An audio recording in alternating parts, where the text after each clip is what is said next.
ইতিমধ্যে অনেক ভিডিওতে দেখেছি জুয়েল ভাই কিন্তু অনেক মানুষকে সাহায্য করে, হোয়াটসঅ্যাপ বিলালও সাহায্য করে, কিন্তু জুয়েল ভাইকে আমরা আগে থেকে চিনি। সে কোনো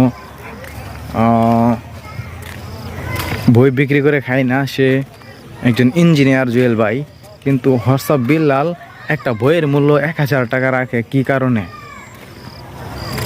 সেটা সেই জানে। কিন্তু আমরা ইতিমধ্যে জানি যে হোয়াটসঅ্যাপ বিলাল ভাই, সে অনেক ভিডিওতে আমরা দেখেছি হোয়াটসঅ্যাপ বিলাল ভাই নাকি নেশা করে। সে করে না করে সেটা আমরা সঠিক জানি না, কিন্তু এরকম অনেক ভিডিওতে আমরা শুনেছি কি যে হোয়াটসঅ্যাপ বিলাল ভাই নাকি নেশা করে। আর হোয়াটসঅ্যাপ বিলাল ভাই কিন্তু এখন দেখা যাচ্ছে দিন দিন তার ব্যবহার অনেক খারাপ হয়ে যাচ্ছে।